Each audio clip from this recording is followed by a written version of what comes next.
में चुन के 2 टर्म होंगे, 3 टर्म होंगे, फिर एक किसान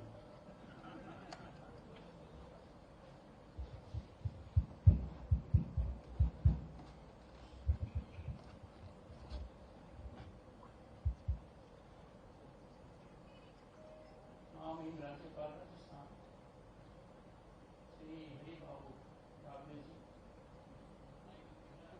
6 बार विधायक रहे,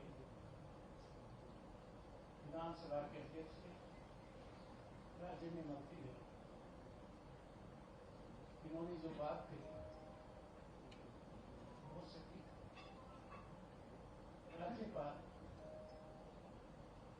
जो प्रांत में होता है इजी पंचिंग बैग है। राज्य की सरकार यदि केंद्र की सरकार के अनुरूप नहीं है तो आरोप लगना बहुत आसान होता है।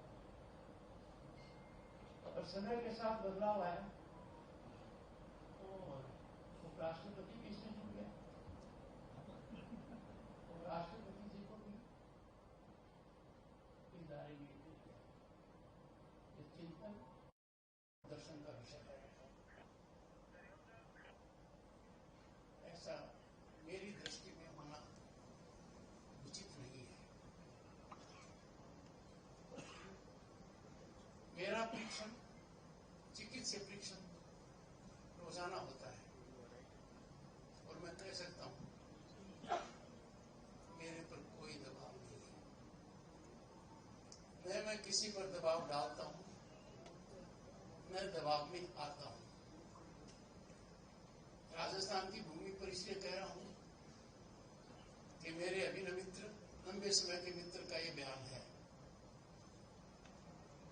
और मैंने खुद देखा है नजदीकी से।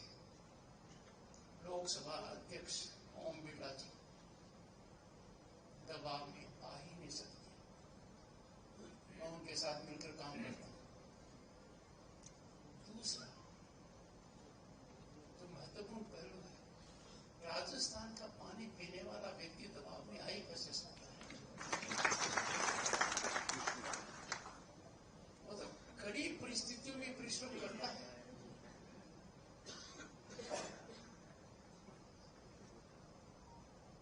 आपके यहाँ के अध्यक्ष वासुनाम देवनानी जी, मेरा परम सौभाग्य रहा है कि राजस्थान के जो अध्यक्ष अब तक रहे 14, किसी न किसी तरीके से मेरा उनसे लगाव रहा है। आपके पहले जो अध्यक्ष रहे नरोत्तम राज जोशी जी, अच्छे वकील, झुंझुनू के थे। 70 के दशक में उन्होंने मुझे बहुत गाइड किया, तो हमारी अपनी भारतीय मार्गदर्शक थे। उसके बाद लगातार रामदास मिर्जा जी, निरंजन नाथ आचार्य जी, रामकिशोर व्यास जी, लक्ष्मण सिंह जी से थोड़ा औपचारिक रहा। बाकी सबसे कैलाश मेघवाल जी, परशुराम मदेना जी और कुछ के साथ काम करने का भी मौका मिला। राजस्थान की महान विभूतियां जिन्होंने दिल्ली में यह कार्य किया है और बैठक भी किया है, डॉक्टर बलराम जाखड़ अध्यक्ष बने 1980 में, तब वो पंजाब से चुनाव जीते थे और रिकॉर्ड उन्होंने कायम किया तो वो राजस्थान से चुनाव जीते और लगातार दूसरी बार लोकसभा के अध्यक्ष बने। राजस्थान की भूमिका होती है। ओम बिरला जी उनके बाद दूसरे ऐसे लोकसभा के अध्यक्ष जिनको 2 बार ये पद ग्रहण करने का मौका मिला है। माननीय भैरू सिंह शेखावत जी और चौधरी देवीदास जी, उन्होंने मेरे राजनीतिक जीवन को शेप किया, शुरुआत की है और हर कदम पर मार्गदर्शन दिया है। दोनों ने उत्कृष्ट संसदीय आचरण किया है। बलराम जाखड़ जी हो, चाहे भैरू सिंह शेखावत जी हो, चाहे चौधरी देवीदास जी हो।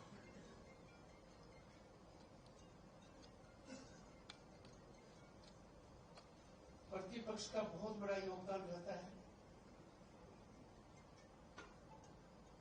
प्रतिपक्ष विरोधी पक्ष नहीं है।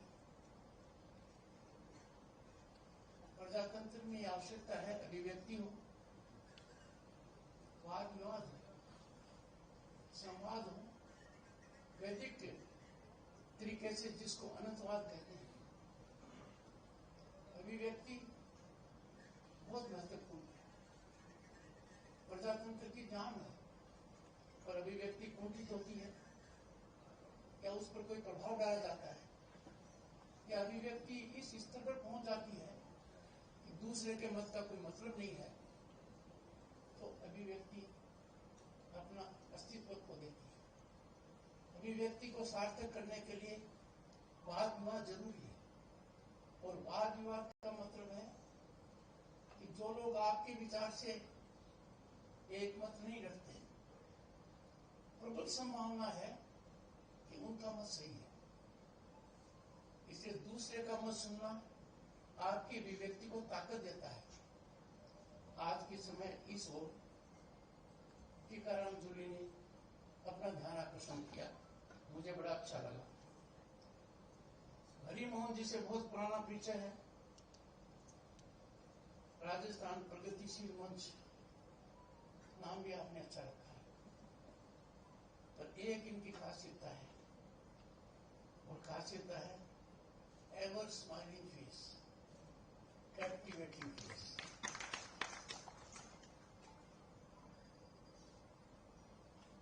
भाई जीतराम को सब कुछ पता है, अंदर की बात पता है कि मेरा राजनीति में प्रवेश कैसे हो, मैं मंत्री कैसे बना। इनकी प्रमुख भूमिका रही है, मैं आभारी हूं।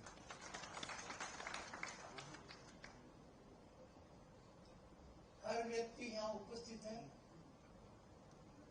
कुछ मेरे समकक्ष, पर अधिकांश मेरे से वरिष्ठ। विधायक की दृष्टि से देखें तो हर हालत में मेरे से वरिष्ठ। सबका नाम लेना संभव नहीं है, पर पदानुसार कुछ की ओर संकेत करना बहुत जरूरी है। सदन के नेता और प्रतिपक्ष के नेता, इनका हमारी व्यवस्था में बहुत महत्वपूर्ण स्थान है, और यहाँ पर लंबे अरसे तक लगातार विधायक रहे श्री राजेंद्र राठौर, पूर्व नेता प्रतिपक्ष। संसद में सबसे गरिमापूर्ण पद होता है विधानसभा उपाध्यक्ष का। पेशे से वकील, साथ में मंत्री भी रहे, आप राज्य में, मैं दिल्ली में, और आप जब विधानसभा के अध्यक्ष रहे तो मैं सदस्य श्रीमान शांतिलाल चटकोच जी। मेरा परम सौभाग्य था, अत्यंत प्रतिभाशाली दीपेंद्र शेखावत जी दूरदर्शिता का परिचायक बने हैं बहुत मौकों पर। राजस्थान विधानसभा के अध्यक्ष बने और हम साथ में विधायक भी रहे। राजस्थान का सौभाग्य है, क्योंकि मैं बात हरिभाऊ बागले जी के प्रांत की कर रहा हूं। आज से करीब 26 साल पहले, और पहली बार देश में और संसदीय प्रणाली में एक समिति का गठन किया गया, आचार समिति, और उसकी अध्यक्षता की 2 बार के मुख्यमंत्री, देश के गृह मंत्री रहे, देश के रक्षा मंत्री रहे एस.बी. चौहान साहब, और राज्यसभा के सदस्य थे, इसके बाद राज्यसभा से। उन्होंने आचार समिति के अध्यक्ष के रूप में बहुत ही जबरदस्त रिपोर्ट, जो यहाँ पर कहा गया है कि मान रखा जाए, हमारा सम्मान हो, इन सब बातों को देखा गया था उस समय। आज के समय ये दायित्व राजस्थान के 6 बार विधायक रहे श्री घनश्याम तिवारी जी को मिला है। देश में जाएंगे, दुनिया अध्यक्ष के रूप में गहन अध्ययन करेंगे, क्योंकि बहुत आवश्यक है जनप्रतिनिधि की प्रतिष्ठा कायम रहना। वो खुद भी अपने आचरण से प्रतिष्ठा कायम रखे और वो ये भी देखे कि मेरा सम्मान भी हो, पद हटने के बाद भी सम्मान। क्योंकि जिस कार्य में आप लगे हुए हैं उसके लिए आवश्यक नहीं है कि आप हर बार विधायक ही बने। पूरे विधायक के रूप में भी भूमिका बहुत महत्वपूर्ण है और हमारे वेदांत शास्त्रों में जो कहा गया है, giving back to the society, समाज को लौटाने का कृत्य करना, तो माननीय घनश्याम तिवारी जी की उपस्थिति को मैं रिकॉग्नाइज करता हूं। यहाँ पर राज्यसभा के पूर्व सदस्य हैं श्री अश्कली टाक जी, पुराने मित्र हैं, जुझारू हैं, अपना सोच सटीक रूप से रखते हैं। लोकसभा के पूर्व सदस्य लालचंद कटारिया जी, नाम तो मैं सभी का ले सकता हूं, सब मेरे लिए अति सम्मानीय है और पदानुसार मैं इनका नाम ले रहा हूं। मैं यहाँ पर अतिथि बिल्कुल नहीं हूं और मुझे दो महापुरुषों की बात याद आ रही है। माननीय हृदय जोशी जी, वो अक्सर कहते थे, राजनीति प्रेम से करने की नीति है, राजनीति में आक्रोश किस बात है। वो शब्द उपयोग करते हैं, बंधु आक्रोश में क्यों। ऐसा उन्होंने मुझे भी कहा। मेरा परम सौभाग्य था कि मैं उस समय विधायक था। बहुत ही सटीक बात है और इसी में यदि अगर कोई जोड़ू तो माननीय श्री भगत से बात ढूंढ लो, दुनिया की तकनीकी का उपयोग कर लो, उनका कोई दुश्मन नहीं मिलेगा। उन्होंने कभी मन भेद नहीं किया और मतभेद प्रजातंत्र का अभिन्न अंग है, ये हमें समझा। तो ऐसी परिस्थिति में जो आज के दिन राजनीति का वातावरण है, वो जो तापमान है, वो स्वास्थ्य के लिए ठीक नहीं है। प्रजातंत्र के स्वास्थ्य के लिए चिंता का विषय है, चिंतन का विषय है और ये हमारी हजारों साल की संस्कृति से मेल भी नहीं खाता है। राजनीति में आप अलग अलग दल के हो सकते हैं और इसमें भी बदलाव होता रहता है और काफी बदलाव होता रहता है और सत्ता पक्ष प्रतिपक्ष में जाता रहता है, प्रतिपक्ष सत्ता पक्ष में आता रहता है। और इसका मतलब ये नहीं है कि दुश्मनी हो जाए, बुरा हो जाए। दुश्मन हमारे सीमा पार हो सकते हैं, देश में हमारा कोई दुश्मन नहीं हो सकता। अति आवश्यक है और यदि अगर हम लाइटर वेन तो पर्यावरण की चिंता को भी यह काफी हद तक खत्म करेगा। राजनीति का इतना तापमान असहनीय हो रहा है, बेलगाम होकर हम वक्तव्य जारी कर देते हैं। आज के दिन देखना पड़ेगा, भारत का मतलब दुनिया की एक छठी आबादी यहां रहती है। दुनिया का कोई देश हमारे नजदीक तक नहीं आता है। 5000 साल की संस्कृति किसके पास है? बेजोड़ है, बेमिसाल है। हमारे पूर्वज कौन थे? हमारे ज्ञान का खजाना कितना जबरदस्त है। वेद देखिए, कुरान देखिए, हमारी इपिक्स देखिए, रामायण महाभारत, गीता का संदेश देखिए। ऐसी परिस्थिति के लिए मेरा सभी से आग्रह है कि विधान मंडलों को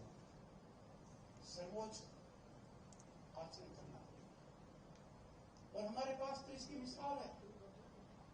संविधान सभा में करीब 3 साल तक, 2 साल 11 महीने 18 दिन तक बड़े परिश्रम के साथ मैंने संविधान दिया और उनके सामने 30 समस्याएं थी, विभाजित करने वाली समस्याएं थी, गहरी समस्याएं थी, एक मत होना मुश्किल था और उन्होंने कभी टकराव नहीं किया, कभी डिस्टर्बेंस और डिस्ट्रक्शन नहीं हुआ, वाद विवाद से, मेल मिलाप से। They negotiated through the passage of consensualism. Confrontation was never in their mind. आज का परिदृश्य जब देखते हैं तो मन परेशान होता है, बड़ी चिंता होती है। चिंता इसलिए नहीं होती कि प्रजातांत्रिक मंदिर में इस प्रकार का कृत्य हो रहा है, चिंता इस बात की है कि यदि अगर यह प्रजातांत्रिक मंदिर में रहा तो उस मंदिर के अंदर कोई पूजा करने नहीं आए, लोग दूसरे पूजा का स्थान देखेंगे और यह प्रजातांत्रिक व्यवस्था के लिए बड़ी चुनौती है। इस कसौटी पर खरे हम तभी उतर सकते हैं जब सार्वजनिक दिमाग में यह बात लाई जाए और आज के दिन पूर्व विधायकों का इसमें बहुत महत्वपूर्ण योगदान हो सकता है। कैसे यह संभव है कि जो वाद विवाद का स्तर होना चाहिए वो मुश्किल है कहना, और ठीक इसके विपरीत हो रहा है। ये बहुत बड़ी चिंता का विषय है। मैं समझता हूं कि हम इसको ध्यान देंगे। राजस्थान की भूमि की पहचान महाराणा प्रताप, महाराजा अशोक, उनकी हाल में याद आ गई। हाल में जो प्रतिघात हुआ, दुश्मन के आतंकी ठिकानों पर घेराघात हुआ, भावलपुर और मुरीदके में तो सटीक आक्रमण किया गया, कब्रिस्तान में जो ले जाए गए उनके सामने, उनके साथ सेना के लोग, आतंकी और सरकार के लोग, ये बहुत सटीक एक बहुत बड़ा सबक सिखाया गया कि आतंकवाद को किसी भी परिस्थिति में बर्दाश्त नहीं करेगा। और घोषणा की गई कि इस मुहिम का अंत नहीं है, एक निरंतरता से जारी रहेगी जब तक कि अंत नहीं हो जाए आतंकवाद। दुनिया के सामने एक बहुत बड़ी मिसाल रखी गई कि अंतर्राष्ट्रीय सीमा के अंदर प्रमुख प्रांत में तकनीक का उपयोग करते हुए हमारी ब्रह्मोस ने वो कृत्य किया कि आतंकी ठिकानों को ध्वस्त किया। और कितना ध्यान दिया गया कि और किसी को परेशानी नहीं होनी चाहिए। और ऐसी परिस्थिति में भारत की कूटनीति की सफलता के प्रति चाणक्य याद आ गया। चाणक्य ने कहा था युद्ध किसी के लिए ठीक नहीं। भारत के प्रधानमंत्री ने 3 साल पहले कहा था हम ऐसे समय में नहीं रह रहे हैं जहां युद्ध के माध्यम से कोई मामला सटाया जा सके। कूटनीति और विचार विमर्श एक रास्ता है जब हम समस्याओं को हल देख सकते हैं। विचायक बने, थोड़ा सोचो, यदि अगर सटीक रूप से चाणक्य नीति का पालन नहीं किया होता तो आज जो हम देख रहे हैं पांडव